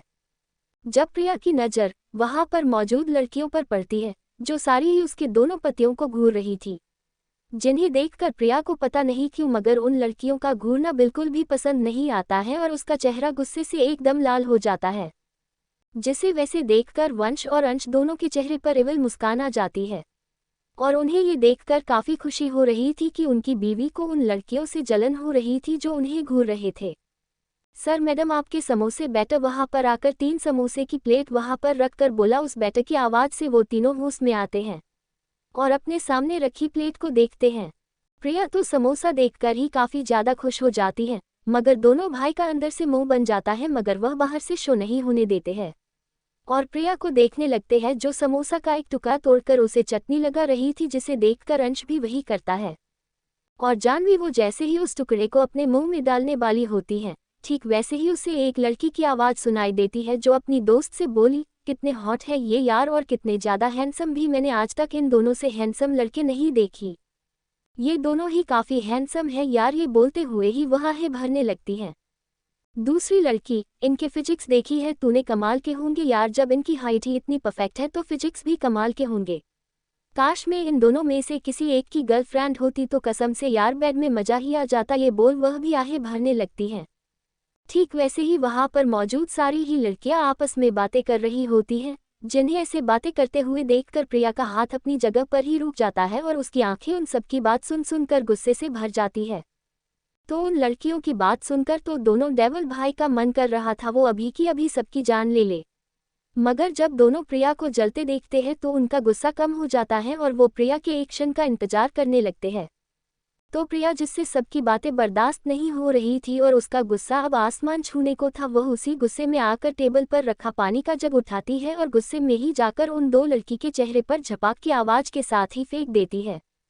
जैसे ही प्रिया जग का सारा पानी उन दोनों लड़कियों के चेहरे पर डालती है, ठीक वैसे ही वह दोनों लड़कियों की आंखें बंद हो जाती हैं और मुंह खुल जाता है, मगर अगले ही पल वह दोनों ही लड़कियां अपने हाथों से चेहरे पर आया पानी साफ कर जोर से गुस्से में चिल्लाए, हाउ डरे यू इडियट, क्या तुम सच में पागल हो जो इस तरह से पानी लाकर हमारे ऊपर फेंकी, सारे कपड़े खराब कर दी।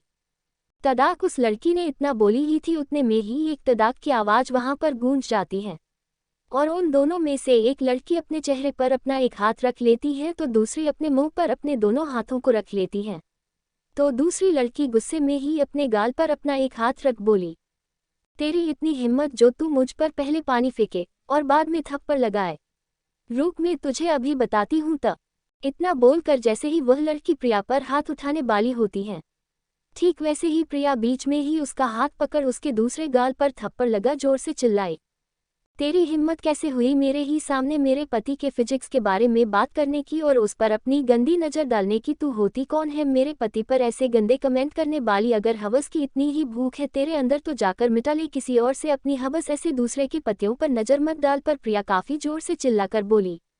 उन दोनों की बातों को सुनकर आसपास मौजूद सारे ही लोग बस उन्हें ही देखने लगते हैं और आपस में बातें करने लगते हैं। दूसरी लड़की, देखो तुम बात को ज़्यादा बढ़ा रही हो और अगर इतनी ही जलन हो रही हमारे बोलने से तो तुम अपने पति को घर पर कैद कर क्यों नहीं रखती? ऐसे पब्लिक प्लेस में लेकर क्यों घूम रही हो जहाँ पे लोग तुम्हारे पति को देखकर कमेंट करे? दूसरी लड़की गुस्से में बोली। पहली लड़की, मेरी आंखें में जिसे चाहूँ उसे देखूं, तुझे उससे क्या? जिसे चाहे उसे देख, मुझे क्या? तू 1 के 700 या 50 के 700, मुझे कोई मतलब नहीं, मगर तू मेरे पति को देखने की हिम्मत भी मत करना वरना मैं अभी इसी पल तेरी दोनों आंखों को फोड़ दूंगी, तेरे बालों को नोचकर तुझे टकली कर दूंगी और तेरे पहले से ही बदसूरत चेहरे को और ज्यादा बदसूरत कर दूंगी। तू खुद को समझ क्या रही है? तेरा पति हैंडसम है, उसका घमंड है तुझे। पहली लड़की गुस्से में चिल्लाई। जाहिर सी बात है, अगर मेरे पास इतना हैंडसम पति होगा, वो भी 1 नहीं 2, तो मुझे तो घमंड होगा ही ना। जब मेरे पास इतने ज़्यादा हैंडसम और रिच पति है, हाँ मुझे काफ़ी ज़्यादा घमंड है, मगर तुझे देखकर लगता तू तो बस दूसरों के पतियों को अपने जाल में फंसाती है और उनके साथ सेक्स कर उन्हें छोड़ देती होगी। तेरी तो शक्ल देखकर ही लगता है तुझे इसकी कितनी बुरी लत है, खासकर शादीशुदा मर्दों के साथ करने पर। इतना बोलकर प्रिया शांत हो जाती है। देखो तुम कुछ ज्यादा ही बोल रही हो, दूसरी लड़की बोली। अभी तो मैंने कुछ किया ही नहीं और ज्यादा पचर पचर की ना तो तुझे मैं अपने घर की मेड बनाकर अपने जूतों को साफ कराऊं तुझसे, पर अपने घर काफी सारी बिल्ली और कुत्तों को पालकर उनकी पॉटी साफ कराऊं तुझसे? इतना बोल वह घूरकर उन लड़की को देखने लगती है। प्रिया की बात सुनकर जैसे ही वह लड़की कुछ बोलने को होती है, ठीक वैसे ही अंश वहां पर आता है और अचानक से प्रिया को अपनी गोद में उठा लेता है और वहां से बाहर निकलने लगता है, जिसके इस मूव से प्रिया एकदम हैरान रह जाती है। तो वंश बेहद ही गुस्से में उन दोनों लड़कियों को घूरते हुए देखकर बोला, तुम दोनों ने जान से बदतमीजी करके अच्छा नहीं किया, अब तुम्हें सजा मिलेगी और जैसा जान चाहती है ठीक वैसा ही होगा। अब से तुम हमारे पालतू पेट की गंदगी साफ करोगी और आज से ही करोगी। वंश बेहद गुस्से में ही उस लड़की को देखकर चिल्लाया। वंश की इतनी गुस्से से भरी नजरों को खुद पर देख उस लड़की का बदन कांप जाता है और उसकी बातों को सुनकर उसकी आंखें ओझल होने लगती हैं। बाहर, जान तुमने मुझे ऐसे उठा कर क्यों लाया? आज तो मैं उस लड़की को अच्छे से सबक सिखाने ही वाली थी, उसकी हिम्मत कैसे हुई मेरी पर्सनल प्रॉपर्टी पर अपनी नजरों को डालने की? छोड़ूंगी नहीं मैं उसे। ये बोलते हुए ही प्रिया गुस्से में थी और ये बात उसे खुद भी नहीं पता थी वो क्या कर आई है, शायद उसे होश ही नहीं रहा होगा। शांत हो जाओ जान, अब वह लड़की तुमसे कभी भी नहीं उलझेगी, ना ही तुम्हारी पर्सनल प्रॉपर्टी पर अपनी नजरों को डालेगी। तो तुम आराम से हमारे साथ हमारे होटल चलो, मैं सेफ को तुम्हारे लिए बढ़िया से समोसे बनाने के लिए बोल देता हूँ। वंश वहां पर आते हुए ही बोला। समोसे टेस्टी तो होंगे ना? प्रिया अपना मासूम सा फेस बनाकर बोली। समोसे बिल्कुल तुम्हारी ही तरह टेस्टी होंगे जान। इतना बोल वंश कार के अंदर आ जाता है और फिर वह तीनों होटल के लिए निकल जाते हैं। जान, क्या तुम्हारा अपना होटल है? हाँ जान, हमारा अपना बड़ा 7 स्टार होटल है, अंश मुस्कुराते हुए ही बोला। तो फिर मैं जो चाहे वो खा सकती हूँ और जिस रूम में चाहूँ रह सकती हूँ, वो भी फ्री में। अगर मेरा मन करे तो मैं किसी पर भी हुक्म चला सकती हूँ। ये बोलते हुए ही प्रिया काफ़ी सारे भावों को अपने फेस पर ला रही होती है। बिल्कुल, अंश प्यार से बोला और ऐसे ही बातें करते हुए ही वह तीनों एक काफ़ी बड़े से होटल, जो इस शहर का सबसे बड़ा होटल था, वहाँ पर आ जाते हैं, जो इन दोनों का ही होटल होता है। एक बड़े से प्राइवेट रूम के अंदर, जो किसी राजा महाराजा के महल की तरह था मगर काफ़ी ज़्यादा मॉडर्न था। उसी रूम के अंदर प्रिया एक बड़े से काउच पर बैठी हुई थी और उसके सामने काफ़ी सारे समोसे रखे हुए थे, वह भी अलग अलग तरह के समोसे, जिन्हें प्रिया अपने होठों को जीभ से चाटते हुए ही देख रही होती हैं।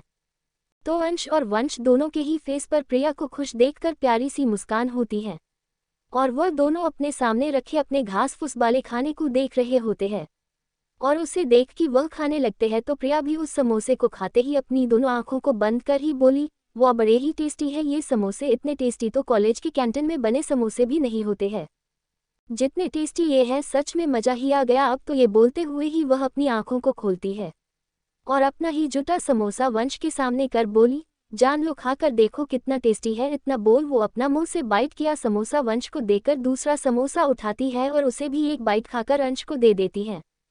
साथ ही वह खुद भी समोसे को खाने लगती है तो अपनी पत्नी के झूठे किए समोसे दोनों भाई न खाए, ये तो हो ही नहीं सकता है।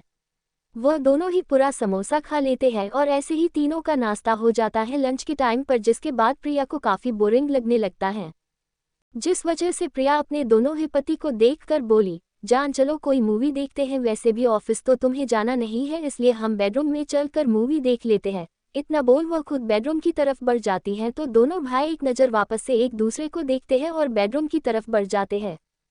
तो प्रिया खुद से ही रिमोट उठाकर मूवी लगा लेती है, मगर वो कोई भी नॉर्मल नहीं बल्कि एक हॉलीवुड रोमांटिक मूवी सिलेक्ट करती है और बेड पर चढ़कर बैठ जाती है। साथ ही वह दोनों भाई को अपने अगल बगल बिठा लेती है, मगर वो खुद नहीं जानती थी उसने ये मूवी लगाकर कितनी बड़ी गलती की है। उस मूवी की शुरुआत ही मेन लीड के रोमांस करने से होती है, जिसे देखते ही प्रिया के गाल एकदम शर्म से लाल हो जाते हैं और वह उस सीन को देख नहीं पाती है, जिस वजह से वो अपनी आंखों को बंद कर लेती है। साथ ही वह धीमी सी आवाज में बोली, जान चेंज करो ना, इस मूवी को ये अच्छी नहीं है। अंश शैतानी चमक के साथ, जान जब तुमने इतने प्यार से इस मूवी को लगाए हो तो क्यों ना हम इसे देखें। इतना बोलकर वह प्रिया को अपनी बाहों में भर लेता है और मूवी देखने लगता है। तो रह रहकर उस मूवी में काफ़ी ज़्यादा रोमांस से भरे सीन आ रहे थे, वो भी भर भर कर, जिसे देखकर प्रिया का काफ़ी बुरा हाल हो रहा था और उसके अंदर अलग अलग अरमान पैदा होने लगे थे। तो वही अंश और वंश दोनों ही बिना किसी भाव के ऐसे मूवी देख रहे थे जैसे उन्हें उस मूवी में हो रहे इंटीमेट सीन से भी कोई फर्क ही नहीं पड़ रहा हो। मगर वह मूवी अभी आधी ही हुई थी, उतने में ही प्रिया का मूड बदल जाता है और वह टीवी को रिमोट से पूछकर काफ़ी गुस्से में ही दोनों भाई पर चिल्लाई, तुम दोनों बेशर्म इंसान, तुम दोनों के पास तुम्हारी सुंदर बीबी है, मगर फिर भी तुम दोनों घूर घूर कर उस नंगी लड़की को देखे जा रहे हो जिसके बदन पर कपड़े भी नहीं है। तुम दोनों अपनी ही बीबी के सामने किसी दूसरी लड़की को कैसे घूर सकते हो। जाओ, और मैं तुम दोनों से बात नहीं करने वाली, जाओ निकल जाओ मेरे कमरे से, मुझे कोई बात नहीं करनी तुम दोनों से। और अंश तुमसे तो बिल्कुल भी नहीं, मुझे लगा था तुम तो काफ़ी ज़्यादा अच्छे हो, मगर तुम तो गंदे निकले, तभी तो दूसरी लड़की की बॉडी घूर रहे हो अपनी बीबी के होते हुए।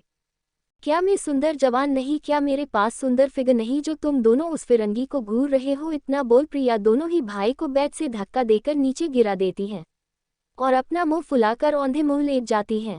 तो इस तरह धक्का लगकर गिरने से दोनों ही भाई की आंखें खून सी लाल हो जाती हैं। मगर जब वो देखते हैं उनकी बीबी उनसे नाराज है तो वंश टीवी बंद कर देता है और प्रिया के पास बेड पर वापस से चढ़कर बैठते हुए ही बोला, जान जब हमारे पास इतनी सुंदर और प्यारी बीबी है तो क्यों हम किसी और लड़की को देखें। अंश, जान मुंह फुलाना बंद करो यार, हमने उस लड़की की बॉडी नहीं देखी, सच में हम तो बस मूवी देख रहे थे, उस लड़की को बॉडी नहीं। इतना बोल अंश प्रिया को जैसे ही अपनी बाहों में भरने को होता है, ठीक वैसे ही प्रिया उसे घूर कर देखते हुए ही बोली, झूठ, तुम दोनों झूठ बोल रहे हो, तुम उस लड़की की बॉडी को घूर रहे थे। मुझे पता है तुम ना उस लड़की की बॉडी को ही घूर रहे थे, और जब तुमने मेरे अलावा किसी और लड़की की बॉडी को देखा है तो जाओ यहाँ से, अब मुझे नहीं करना तुम्हारे साथ रोमांस। इतना बोल वह वापस से मुंह फुला लेती है। जान कसम से हम उस लड़की को नहीं देख रहे थे, अंश परेशान सा बोला, मगर प्रियाथी की बात मानने के लिए तैयार ही नहीं थी, जिस वजह से वंश को काफ़ी ज़्यादा गुस्सा आ जाता है और उसी गुस्से में वह एक जोर का थप्पड़ खुद अपने गाल पर मार लेता है, जिस वजह से उस कमरे में एक आवाज़ गूंज उठती है। जैसे ही वंश खुद अपने आप को थप्पड़ मारता है, ठीक वैसे ही प्रिया बुरी तरह से डर जाती है। तो अंश अपने भाई की पागलपन को जागते देखकर अपने सर पर अपना एक हाथ रख कुछ परेशान सा हो जाता है। वंश वापस से खुद को एक और थप्पड़ लगा, जोर से बोला, दूसरी लड़की को देखेगा, इतनी सुंदर बीबी के होते हुए दूसरी लड़की को देखेगा, तेरी इतनी हिम्मत, तुझे तो सजा मिलकर रहेगी। ये बोलते हुए ही वह वापस से खुद को ही जोरों से थप्पड़ मारने लगता है, जिसे ऐसा करते देख प्रिया वंश का हाथ पकड़ बोली, क्या कर रहे हो जान, पागल हो गए हो जो ऐसे खुद को थप्पड़ मार रहे हो, रुको और ये पागलपन बंद करो। प्रिया जोर से चिल्लाते हुए बोली, मुझे सजा मिलनी चाहिए जान, मुझे सजा मिलनी चाहिए। इन आंखों ने, अपनी आंखों की तरफ इशारा कर, इन आंखों ने किसी दूसरी लड़की को देखा है, अब इन आंखों को सजा मिलनी चाहिए। एक काम करो जान, तुम ना इन आंखों को फोड़ दो, हाँ हाँ, इन आंखों को यही सजा मिलनी चाहिए, तुम ना इन आंखों को ही फोड़ दो, इन आंखों ने गलती नहीं गुनाह किया है, तुम हमारी आंखों को फोड़ दो। ये सब बोलते हुए ही वंश पागल सन की नजर आ रहा था, जैसे वो किसी मेंटल हॉस्पिटल का पेशेंट हो। वंश को पागल की तरह बिहेव करते देखकर और उसकी बातों को सुनकर प्रिया बुरी तरह से डर जाती है। और डर के कारण उसकी आंखों से आंसू बहने लगते हैं। वंश अंश के गाल पर भी जोर का थप्पड़ मार बोला, अंश की इन आंखों ने भी किसी और लड़की को देखकर गलती की है जान, तुम हम दोनों की ही आंखों को फोड़ दो ताकि हम कभी किसी और को देख ही ना पाए।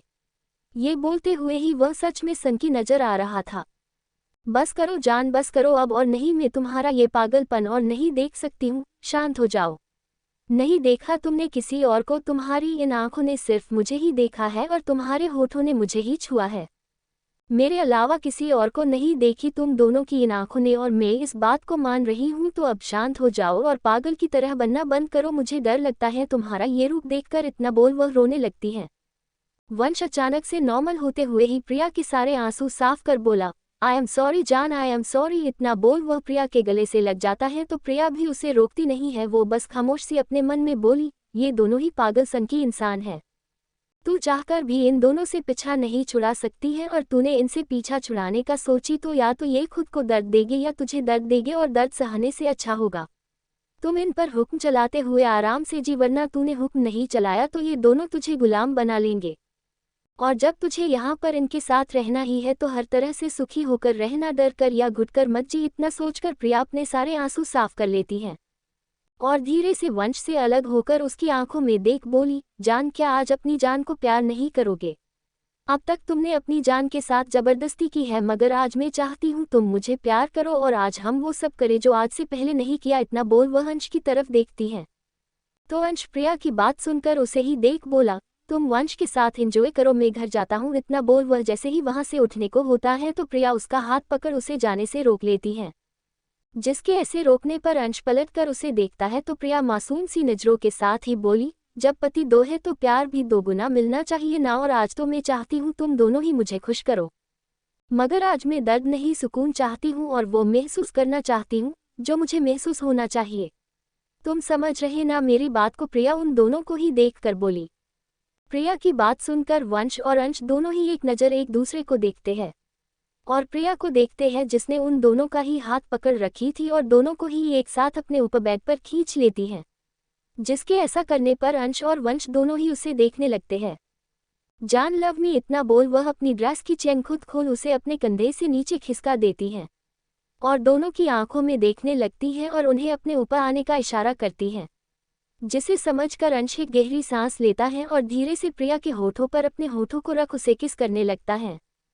तो वंश का ये देखकर गला सूखने लगता है और जैसे ही वह वहां से जाने को होता है ठीक वैसे ही प्रिया उसका एक हाथ पकड़ उसे रोक लेती है, जिसके ऐसे रोकने से वंश रुक जाता है और प्रिया को देखता जो अंश को खुद से किस कर रही थी और उसकी आंखें बंद थी, मगर फिर भी उसने उसे रोक रखी थी, जैसे उसने ठान लिया था आज वो इन दोनों के साथ में रोमांस करेगी। वंश भी अब खुद को और नहीं रोकता और वह अपनी शर्ट की बटन खोलकर अपने सारे कपड़ों को निकाल देता है और वापस से बैग में चढ़कर प्रिया के पैरों को चूमने लगता है। तो अंश अब होठों को छोड़कर उसके गले और कॉलर बोन पर किस करने लगता है, जिस वजह से वो पूरी तरह से मदहोश हो चुकी थी और अंश की हर एक किस से उसकी आह निकल रही थी। कुछ ही देर में अंश के और प्रिया दोनों के भी कपड़े जमीन पर पड़े हुए थे। प्रिया और वंश एक दूसरे को किस कर रहे थे तो अंश प्रिया के ऊपर ही उसकी बॉडी पर अपना हाथ जमा रहा था और उसकी आंखें बार बार प्रिया के अंदर मूव करने में बंद हो रही थी।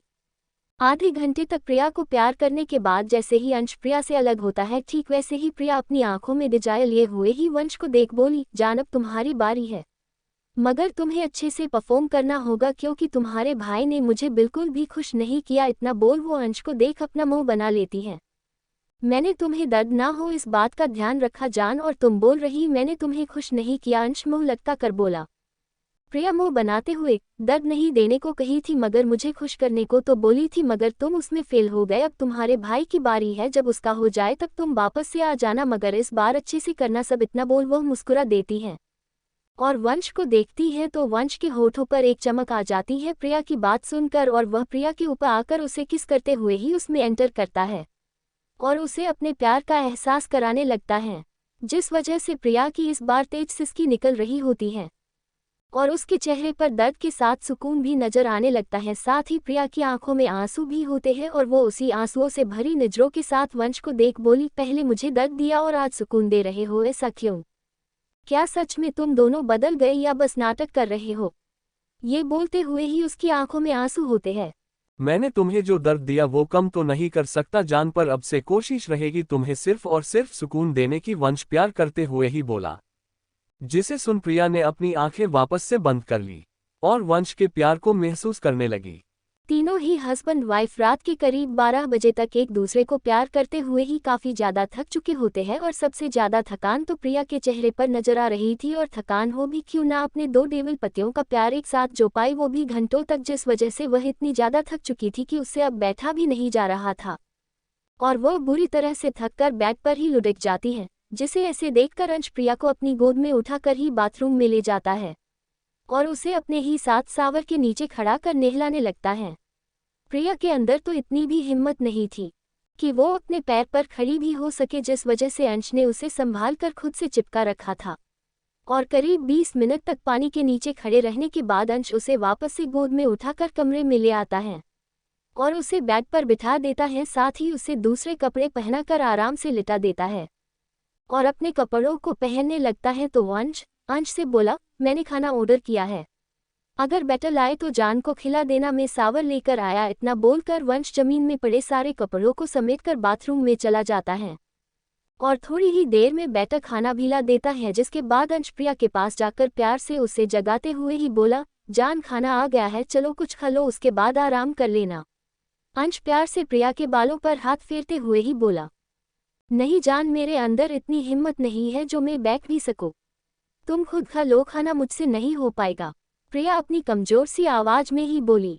अंश प्रिया को अपनी गोद में उठा सोफे पर जाकर बैठ जाता है।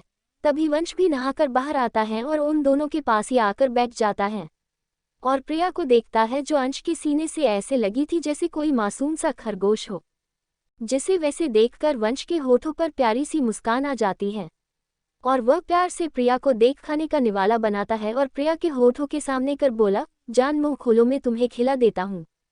प्रिया धीरे से आंखें खोल वंश को देखती है और उसके हाथों से बना निवाला खा लेती है और अपनी आंखों को खोल वापस से वंश को देखने लगती है। वंश प्रिया को खाना खिलाते हुए ही बोला, जान सॉरी, आज कुछ ज्यादा ही हो गया, पर प्रोमिस अब नेक्स्ट टाइम से हम इस बात का पूरा ध्यान रखेंगे। वंश की बात सुन प्रिया बस उसे देखने लगती है, मगर वो कुछ बोलती नहीं है। तो अंश खुद भी खा रहा होता है और प्रिया को भी खिला रहा होता है और ऐसे ही वह तीनों खाना खाते हैं। खाना खा लेने के बाद प्रिया को अपने अंदर थोड़ी एनर्जी महसूस होती है, जिस कारण वह अंश को देख बोली, जान मुझे घर ले चलो, अगर मैं घर में रही तो आराम से जितने चाहे उतने बजे तक सो सकती हूँ, मगर मुझे होटल में नहीं सोना। अब इतना बोल वह मासूम और क्यूट सा फेस बना लेती है। तो प्रिया के प्यारे से फेस को देखकर दोनों भाई के होठों पर प्यारी सी मुस्कान आ जाती है और वंश प्रिया को अपनी गोद में ही उठाकर उस कमरे से बाहर चला जाता है। तो अंश भी उसके पीछे ही बाहर चला जाता है। वो दोनों ही कमरे से बाहर निकल जाते हैं और कुछ ही मिनटों में वह घर पहुंच भी जाते हैं, पर रास्ते में ही प्रिया सो चुकी थी, जिस वजह से वंश उसे कमरे में लाकर ऐसे सुला देता है जैसे वो किसी मोम की गुड़िया हो और खुद भी प्रिया के पास सो जाता है। इनफैक्ट वह तीनों ही एक दूसरे को हक कर सोए होते हैं। अगली सुबह जब प्रिया की आंखें खुलती हैं तो ऑलरेडी सुबह के 11 बज चुके थे और उसके दोनों ही पति ऑफिस जा चुके थे। बिना प्रिया की नींद खराब किए ही प्रिया चारों तरफ देखती है, मगर उसे दोनों ही भाई कहीं नहीं दिखते हैं। जिसे देखकर प्रिया खुद से ही बोली, ये दोनों तो ऑफिस चले गए होंगे, मैं अब घर में अकेले रहकर क्या करूँगी, मुझे मम्मी पापा के पास चले जाना चाहिए। वैसे भी उस दिन के बाद से मैं उनसे मिली ही नहीं। एक काम कर प्रिया, अभी 11 बज रहे हैं, तू मम्मी पापा के पास शाम तक रुक लेना और जान को बोल देना वो लौटते हुए मुझे साथ लेते आए घर से। इतना सोच वह बेड से नीचे उतरती है और बाथरूम में चली जाती है। तो दूसरी तरफ एक बड़े से वीरान से घर के अंदर, जो देखने में सच में किसी खंडहर की तरह था, उसी घर के एक बड़े से कमरे के अंदर जो पूरी तरह से ब्लैक रंग से रंगा हुआ था और उस कमरे के अंदर एक अलग ही सन्नाटा पसरा हुआ था और उसी सन्नाटे के बीच एक आदमी अंधेरे में एक चेयर पर बैठा हुआ था। उस अंधेरे से भरे कमरे में उस आदमी का चेहरा देख पाना काफी मुश्किल था और कुछ समझ आ रहा था तो वो था एक चेयर की टिक टिक की आवाज जिसमें वह बैठा हिल रहा होता है और सामने दीवार पर शायद कोई तस्वीर थी, मगर अंधेरे में समझ नहीं आ रही थी और वह आदमी उस दीवार को ही घूरते हुए खुद से बातें करते हुए बोला, 15 साल, पूरे 15 साल हो गए मुझे, मैं कब से अपने बदले के लिए तड़प रहा था, मगर हर बार नाकामयाब हुआ। मगर अब नहीं, अब बिल्कुल भी मैं अपने बदले को लेने से चूकूंगा नहीं, क्योंकि अब तुम्हारी कमजोरी मुझे मालूम हो चुकी है और उसी कमजोरी का फायदा उठाकर मुझे तुम दोनों से बदला लेना है, वो बदला जिसके लिए मैं पिछले 15 सालों से तड़प रहा हूँ। ये बोलते हुए ही वह आदमी जोरों से हंसने लगता है और हंसते हुए ही शैतानी अंदाज में बोला, मैं लौट रहा हूँ भतीजे तुम पर कहर बरसाने और तुम्हारी जिंदगी नर्क बनाने और तुमसे तुम्हारी खुशियों को, तुम्हारी जान को छीनने के लिए है। प्रिया फ्रेश होने के बाद जल्दी से तैयार होती है और नाश्ता कर वह ड्राइवर से अपने घर जाने का बोल देती है। साथ ही वह एक ग्रुप बनाती है जिसमें वह खुद अपने आप को एडमिन बनाती है और अपने दोनों पति को ग्रुप मेंबर, साथ ही वह उसमें एक मैसेज टाइप करती है, जान मैं अपनी माँ और पापा के घर जा रही हूँ, सारा दिन वही रहने वाली हूँ, तो तुम दोनों मुझे लौटते समय ले आना, इतना टाइप कर वह भेज देती है और मोबाइल हाथ में पकड़ खुश होते हुए खुद से ही बोली, वैसे दोनों ही भाई बुरे नहीं है, दोनों काफी अच्छे हैं, बस वंश थोड़ा सनकी है, मगर कोई बात नहीं, मैं उसे भी सुधार दूंगी और रही बात अंश की तो मैं उसे भी सुधार लूंगी और उन दोनों को अपना दीवाना बना ही लूंगी।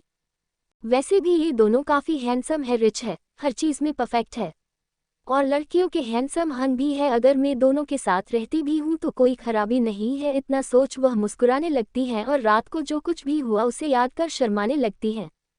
दूसरी तरफ अंश और वंश दोनों ही इस समय मीटिंग हॉल में होते हैं और दोनों की ही जरूरी मीटिंग चल रही थी। तभी उन दोनों का ही मोबाइल एक साथ में बजता है, जिस वजह से अंश और वंश दोनों का ही ध्यान मोबाइल पर जाता है।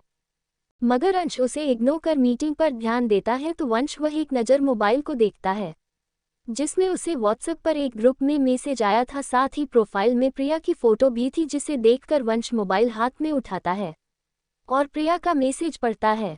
प्रिया का मैसेज पर उसके होठों पर हल्की सी प्यारी मुस्कान आ जाती है और वो धीरे से ओक इतना लिखकर भेज देता है, जिसके मैसेज सेंड करते ही अंश का मोबाइल वापस से बज उठता है। ये देखकर अंश की बुहें हल्की सी सिकुड़ जाती है और वह वापस मीटिंग में ध्यान देता है। कार में बैठी प्रिया वंश के मैसेज को पर सड़ा सा मुंह बनाकर इमोजी भेज देती है, मुंह मुड़काने वाला स्मर्क, और इसके साथ लिखती है, बस ओक और कुछ नहीं। वंश का जवाब, तुम बताओ क्या बोलूं जान। प्रिया, मेरे लिए आइसक्रीम लाना और साथ में चॉकलेट भी, वो भी लंबी और बड़ी वाली।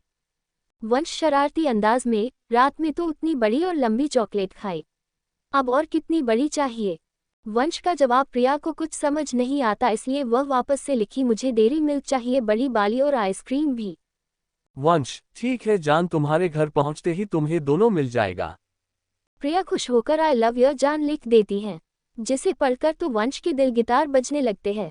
तो अंश जब उसे ऐसे इतना खुश देखता है तो उसकी आंखें हैरानी से फैल जाती हैं, क्योंकि उसका मोबाइल भी बार बार शोर कर रहा था और उस हॉल में बैठे सारे ही एम्प्लॉई एकदम हैरान होते हैं वंश को पहली बार इतना खुश और मुस्कुराते हुए देखकर, मगर किसी के अंदर भी इतनी हिम्मत ना थी जो कोई भी वंश को नजरें उठाकर देख भी सके। जब अंश बार बार मोबाइल बजते देखता है तो सारे ही एम्प्लॉई को हाथ के इशारे से ही जाने का बोल खुद अपना मोबाइल चेक करता है, जिसमें काफ़ी सारे मैसेज होते हैं। अंश उन सभी मैसेज को पढ़ने लगता है और जब खुद कुछ टाइप करने को होता है तो प्रिया का मैसेज आता है, बाय जान मेरा घर आ गया, इतना सेंड कर वो डाटा भी ऑफ कर देती है। तो अंश जो मैसेज टाइप करने वाला था उसका मुंह उतर जाता है और वह वंश को देखता है जो काफ़ी खुश नजर आ रहा था, जिसे वैसे खुश देखकर अंश बोला, तो तुम जान से बात कर रहे थे इतनी देर से और मुझे बताया तक नहीं, ऐसा क्यों? तेरे भी तो पास मोबाइल है, तुझे भी तो जान ने ग्रुप में ऐड किया है, तूने क्यों नहीं देखा मैसेज? वैसे भी मेरे लिए तो जान से बढ़कर कुछ भी नहीं है, इसलिए जैसे ही मैंने देखा जान ने मुझे मैसेज भेजा है, ठीक वैसे ही मैंने जान से बात करना शुरू कर दिया। वैसे भी जो बात मैसेज करने में है वो बात सामने से करने में नहीं। वंश काफ़ी खुश होते हुए बोला, तुझे बढ़िया रही थी डबल मीनिंग बातें करनी। अंश मैसेज दिखाते हुए बोला, अब तेरे पास ये टैलेंट नहीं है तो इसमें मैं कुछ भी नहीं कर सकता हूँ।